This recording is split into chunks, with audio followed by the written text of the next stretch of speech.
By Samuel Adams. Savor the flavor responsibly. Jalen Jacoby is presented by Samuel Adams. He is Jalen Rose. I'm David Jacoby. We are Jalen and Jacoby. What exactly is it that we do, Jalen? We give the people what they want. We have some indication as to Le'Veon Bell's future. We have a huge matchup between the Browns and Steelers, and we have the future of Anthony Davis's career mapped out.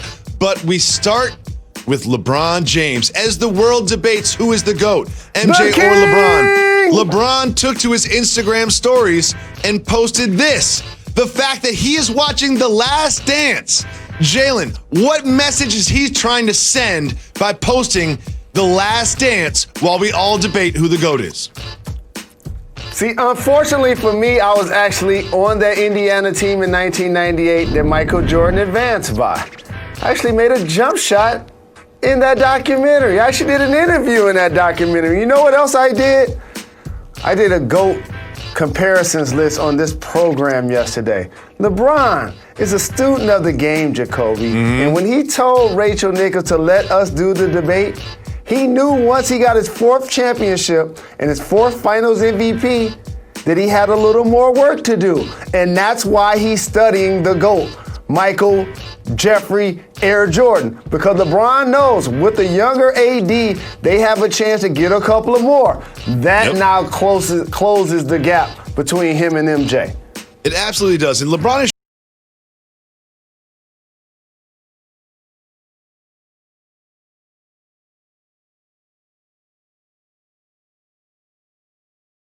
showed his hand twice. Once off wax when he was teaching children. He said that he's chasing the ghost in Chicago. So he's acknowledging the fact that he is trying to catch up with MJ. And then after he won the championship with Cleveland over the 73-win Warriors, he said on the shop, on wax, on camera, he said that championship made him the greatest of all time. So he can act like he doesn't care about these debates. It's for us to decide, but he knows that he is very much a part of this, and that it is now neck and neck of who the greatest of all time is. But to take to Instagram stories and to show that you're watching The Last Dance, The Last Dance didn't come out in the bubble. The Last Dance has been out before the bubble.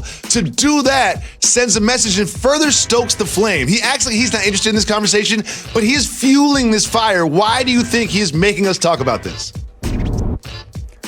And it's your opinion that he's second in the GOAT race. I still have Kareem Abdul-Jabbar and Bill Russell ahead of LeBron James. Winning this championship, I had him eclipsing Magic Johnson.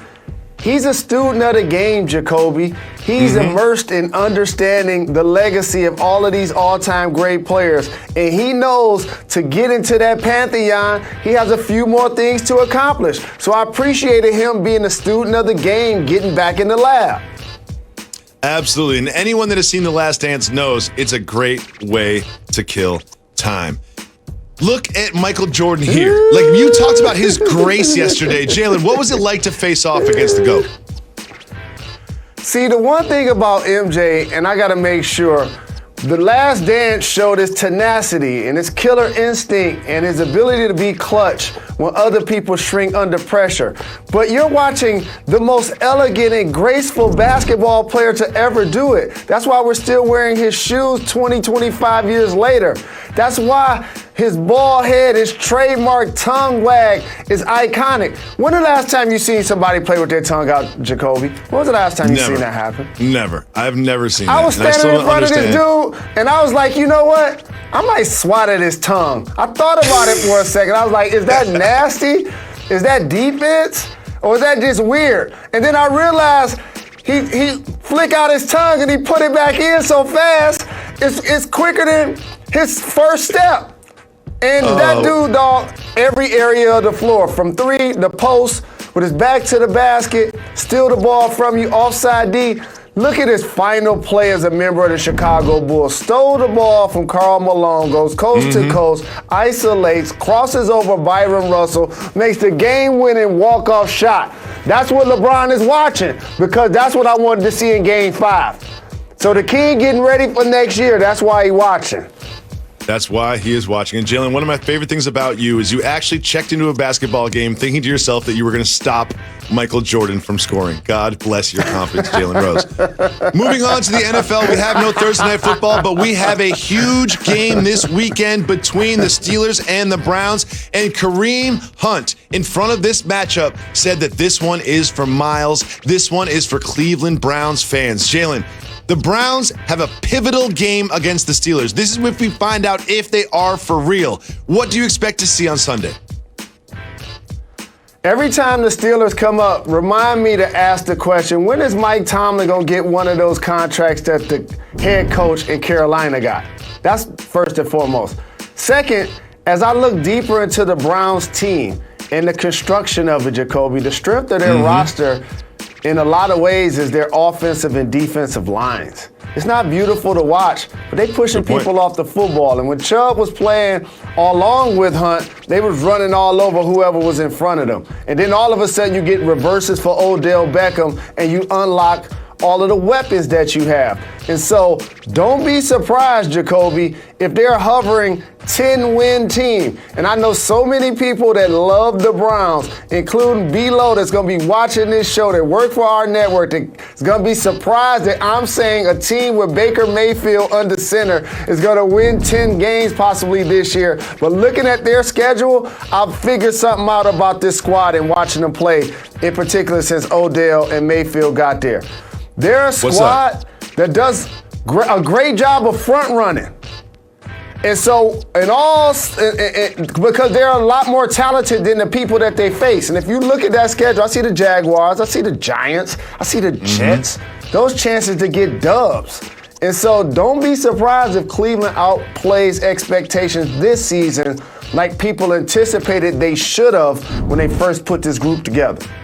Baker Mayfield and Odell Beckham and the stars they have on offense get so much attention, but I want to give some flowers to that man, Myles Garrett, who Kareem Hunt is talking about. He is number 2 in double teams, number 2 in sacks in the league, and number 1 with 23 pressures this season so far. Myles Garrett is in the kitchen of every quarterback that he plays. He is truly living up to those expectations that he had coming out of the draft. If you're watching the Browns and you're not paying attention to Myles Garrett, then you are missing out. Only J.J. Watt gets double teamed as a defensive end more than him. Jalen, we have a guest on the program today. We're going to be joined by a man who can see the future, a true real-life oracle. Rose Stradamus joins the program. I want to thank Rose Stradamus for coming through, because what Rose Stradamus has the ability to do is to see things before they happen. He can forecast the future, and Rose Stradamus has set his sights, his seeing powers, on a gentleman by the name of Anthony Davis. Rose Stradamus, what do you see in the future for Anthony Davis? Anthony Davis, a champion, a terrific athletic performer, a guy that's going to hover around 30 points and 12 rebounds, a couple of blocks, a couple of steals. Gets a chance not only to defend his back-to-back championship, but gets a chance to play as long as LeBron is playing at an MVP level. So he's going to sign short deals, Jacoby, just like LeBron was doing earlier in his career. And he has Rich Paul, the perfect person to navigate this. Sign a 2-and-1, sign a 1-and-1. And then when it's time for LeBron James to ride off into the sunset, and/or when Bronny gets to the league, Anthony Davis going to go home. And he's going to try to deliver a championship to his hometown like LeBron wanted to do in Cleveland. Interesting. So you have Anthony Davis joining the Chicago Bulls later in his career. Is that correct, Rose Stradamus? Yes, that's what I'm saying, sir. That's what I'm saying. As somebody that's been on Michigan Avenue and eaten a lot of Garrett's popcorn and gone to Gibson's where the gentleman remembers my order and there's 25 of us at a table and doing so many amazing things on Rush Street, yes, Anthony Davis would love to go home and try to deliver a championship to a Chicago Bulls. Rose Stradamus, normally I like to disagree with you, but I love what you're doing here because there's a symmetry between LeBron's career and Anthony Davis's career. Anthony Davis starts with the Pelicans, goes 7 years with the Pelicans, says this isn't going to work. I'm going to go to a place where I can win a championship. Doesn't that sound familiar? That's right. LeBron James started in Cleveland, went 7 years, decided he needed to go somewhere to win a championship, goes to Miami, wins a championship or two, like Anthony Davis may, and then decides, you know what? I'm going to go to my hometown and try to bring a championship there. So he goes back to Cleveland. That's exactly what Roaster Thomas is predicting Anthony Davis to do. And I feel like if I'm Rich Paul and that is the plan, you can just say, look at LeBron's career this. And Anthony Davis, if I'm him, I say, yes, Mr. Paul, I absolutely would. Roaster Thomas, I love your prediction. You're making a lot of people in Chicago happy because I would love to see Anthony Davis team up with my guy, Jacoby White, in the red and black with the Bulls. Now, Jalen, from the Bulls, we have to go to another marquee franchise. And I can't believe I'm saying this. Ian Begley of SNY is saying that the New York Knickerbockers could be interested in trading for Russell Westbrook if he becomes available from the Rockets. I think this is an absolutely, positively terrible trash idea. What do you think of the idea of the Knicks trading for Russell Westbrook? Whoa. You think what is a trash idea? Trading for Russell Westbrook as the Knicks. The Knicks do not need to trade future assets for a superstar. The Knicks need to rebuild like every other franchise in the NBA needs to. What they don't need to do is leverage their future to become a 7th seed in the East and lose in the first round with Russell Westbrook. They do not need to do that. People will be going to MSG regardless. Please take advice of every single team in the NBA. Do not trade for a superstar if you are the Knicks. Build and draft and develop players. Do not trade for a superstar. Please, Knicks. Please. Mr. Rose, your thoughts. Family, let me teach you something. All trades and players in certain scenarios aren't created equal. And if you're a team like the New York Knicks, I want to ask you a straight out question. I like the young core that they have as it relates to being guys that have a chance to play a long time in this league. And depending on how RJ Barrett develops, he has all-star potential. Still need Knox to develop. You need Mitchell Robinson to continue to grow. He can be a lob guy that blocks shots. I know what you're talking about. However, Jacoby, you don't have a marquee name. And when you're playing on Broadway, that's what you need. That's what Russell Westbrook is going to give you. If I walked into a room right now and looked at all 15 of those players, I would say, I'd rather have Russell Westbrook than all of these guys. Of course. That's your starting over point. That's your opportunity to. And people are going to pay to come and watch him perform. I don't use this term a lot, Jacoby. In today's game, Russell Westbrook is a superstar. Let me say that again for you. He's a superstar. And he's going to be the kind of person that galvanizes the audience at MSG if he was playing for the team. And I know people remembering him playing in the playoffs last year, playing some 4, playing some 5, playing hurt, playing with Harden, playing off Harden. But when you put the ball in his hands in the Eastern Conference, he averaged a triple-double in the West with 20s and 15s and 15s. You put Russ in the East? Dog, if you don't want it, don't waste your time. I looked it up and down, said, I'll take her. Jalen, we have some information. We have some information about who could be the coach of the Rockets. We have some information about the Dodgers' resurgence in the playoffs and much more. Stay tuned. You're watching Jalen and Jacoby. Jalen and Jacoby is presented by Samuel Adams from Boston with Love. Coming to you live from Pier 17 at the South Street Seaport and brought to you by Chase. Welcome back to Jalen and Jacoby. Jalen, I have no idea why we do this, but every day we give you the steering wheel and you decide what we discuss in a segment that we call Keep It Moving. If you want to discuss the topic, say hit the brakes. If not, me, you, and Method Man keep it moving. And we start with a resurgence from the Los Angeles Dodgers in the playoffs. Keep moving or hit the brakes. In the first inning, down 2-0 in the series, the Dodgers scored 11 runs in the first inning and ended up winning the game 15-3. Do you think they have a chance to even the series this evening? Come on, Clayton Kershaw. They're going to need you. If the Dodgers going to get this done, they're going to need you.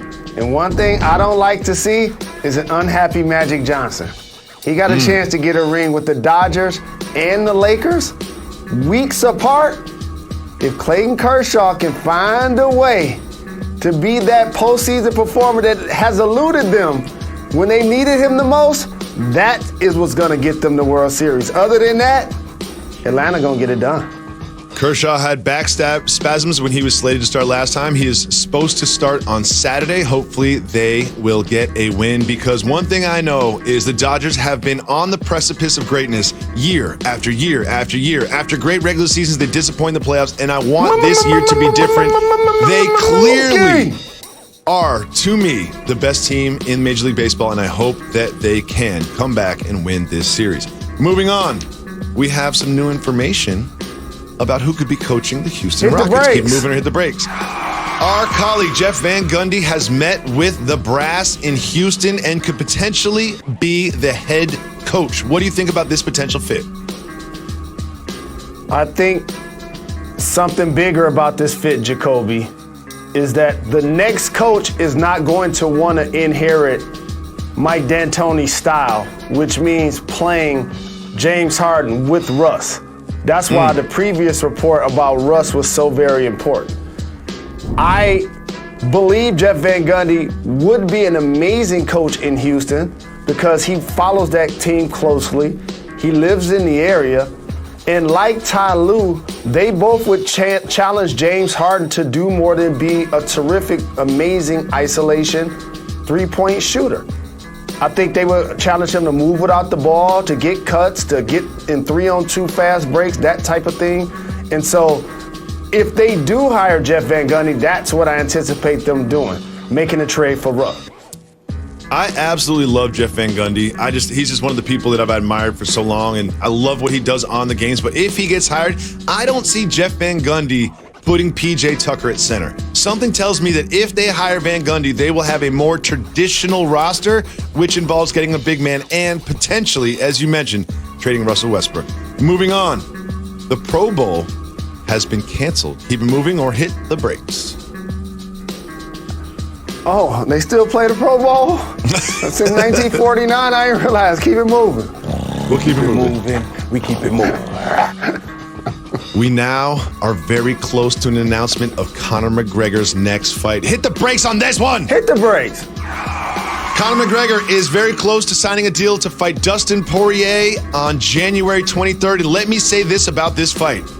Dustin Poirier is a bad man. They did fight before and Conor McGregor dominated him, but since then, he's beaten Gaethje, he went toe-to-toe with Khabib, and he is a real legitimate contender to fight Conor McGregor. This means that Conor McGregor is serious about his UFC career, and this is going to be a huge fight that he could potentially lose. And if he does lose, what happens to McGregor's career, Jalen?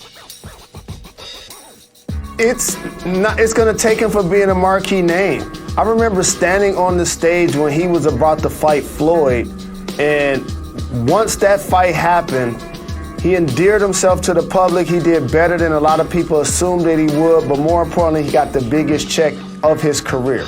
And since then, he's been on the decline as a decision maker away from the octagon and not the same performer inside of it. So this fight, Jacoby, in a lot of ways is going to either define if he's able to get more mega fights, or now he's going to become just a fighter that we talked about didn't necessarily live up to everything we thought that he could. One thing I do love about Conor McGregor is he takes the big fights. He takes tough opponents. He's not scared to step in and challenge himself. And that's exactly what he's doing with this potential fight, which I will definitely pay for no matter what the price tag is. Moving on, the Nets have unveiled some new uniforms. Keep it moving or hit the brakes. Keep it moving for now. It's just uniform. We will keep it moving We keep it on moving. those. And not only that, Jalen, when we come back, we have some very big news for college football fans to find. We have Lomachenko against Lopez Saturday night at 10 p.m. The lightweight world title unification belt is on the line. Make sure you tune into that Saturday at 10 p.m. on ESPN. Welcome back to Jalen and Jacoby. Jalen, Le'Veon Bell was freed from the Jets just this week, and now his wish list is down to 3 teams that he would like to sign with, and that is the Dolphins, the Chiefs, or the Bills. What do you think is the best fit for Le'Veon Bell? Oh, this is easy. This is easy. He just got 2 years of $28 million playing for the Jets and didn't rush for 100 yards in any one of those games. If he looked down at his phone and it's Andy Reid and/or it's Patrick Mahomes calling him to come to KC, he need to get there. I know Clyde Edwards-Helaire is there, but Le'Veon Bell is a different style back. And also, you can line him up like a receiver as well. And since they got the best offensive coordinator in the NFL, he's going to deploy all of the weapons that he has, especially since Sammy Watkins is out for a few weeks with injury. If Le'Veon Bell goes to the Chiefs, it's going to really expose just how bad of a head coach Adam Gase is, because you will see him be so productive with Bieniemy and Reid in KC. We'll stay tuned to see where he ends up going, but we have some bad news for college football. Coach of Alabama, Nick Saban, has tested positive for the coronavirus COVID-19. This comes in the wake of the Falcons shutting down their facility. This comes in the wake of Florida and LSU game being postponed. What do you think the implications are of this? Nick Saban's been doing a good job of trying to stay safe. It's something we can't avoid. Hopefully he gets well soon. Absolutely.